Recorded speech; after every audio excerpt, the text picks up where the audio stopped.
Hey guys, we're doing things a little bit differently today. Meaning we're just going to be up close and personal today. So I hope that doesn't creep you guys out. What's up everybody? Today is Saturday, so that means it's Cinema Saturday! Now I know it's been a long time since I've done one of these. So if you happen to forget what I'm doing today, I'm going to be doing a movie review. And today, that movie review is the Toy Story trilogy. Because it's so fucking awesome!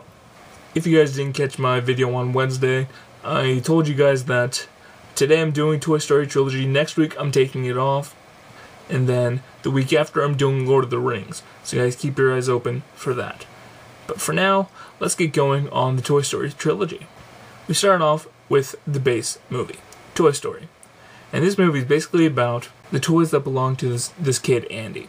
And life in Andy's room is pretty much perfect. Especially for the toy's leader, per se, is Woody, a sheriff cowboy doll.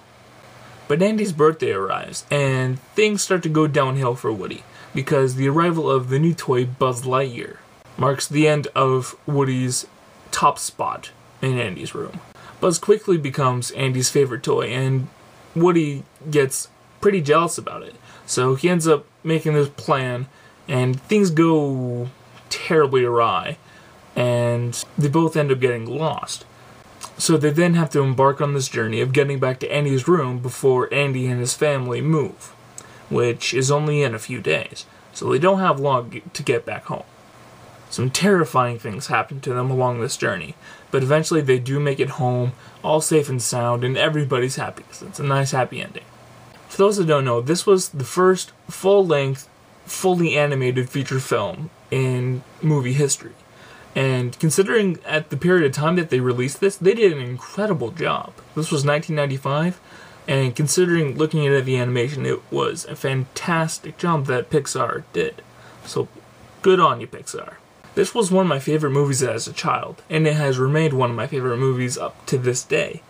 So I incredibly recommend you seeing this if you haven't already. And if you haven't seen this already, what is wrong with you? This is a classic. How have you not seen this yet? Go out and see this now. They have it up on YouTube in bits. Go watch it right now. Okay, not right now.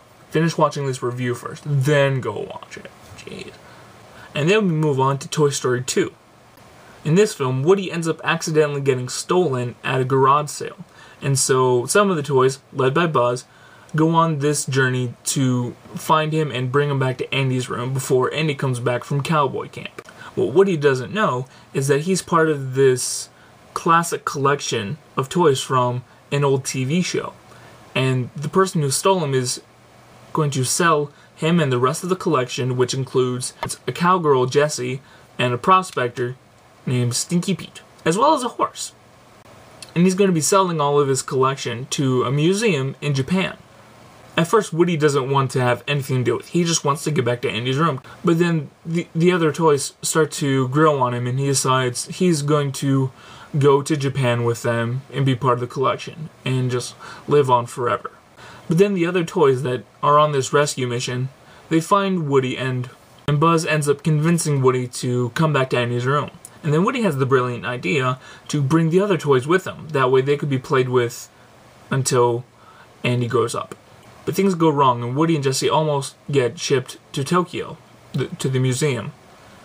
But then, it's a nice happy ending. They end up escaping the plane, and they go home to Andy's room, where Andy's so excited to see all of his toys, and his new toys as well. Toy Story 2 is a great follow-up film. It takes the base film, and then expands on it a tiny bit. I mean, just enough that it has its own storyline, but then it also connects. And it also leads into Toy Story 3. At the end of Toy Story 2, Buzz and Woody are talking about how they're going to be there for Andy up until Andy decides to move on. And that's where we enter Toy Story 3. Andy has grown up, he's going off to college, so he has to do something with all these toys that he still has. He either throws them in the trash or puts them up in the attic, or he takes them to college with him. And he ends up putting most of them in the attic. But he saves Woody, and he's taking Woody to college with him. But in the confusion of Andy moving off to college, Andy's mom thinks that those toys are being thrown out instead of going up to the attic. The toys end up escaping from going into a garbage truck, and they end up going, Woody included, to Sunnyside, which is a daycare center.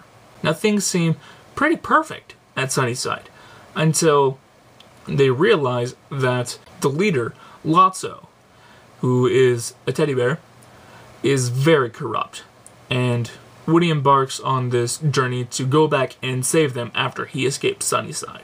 Needless to say, things don't go quite as planned, and things get actually quite terrifying for the toys. I mean, even as a viewer, it was pretty scary. I mean, considering watching this and being a grown man, and seeing this and being frightened by it, but then thinking a child seeing this, they would be pooping their diapers.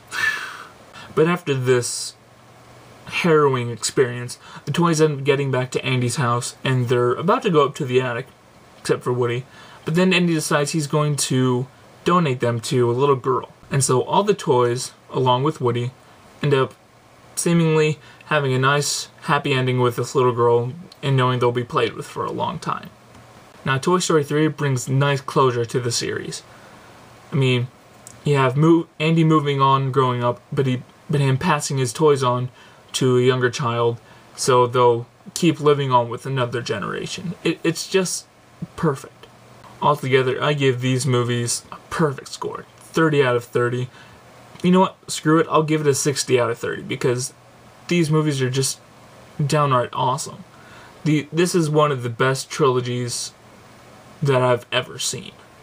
So I highly recommend you see all three of these movies in any way you possibly can.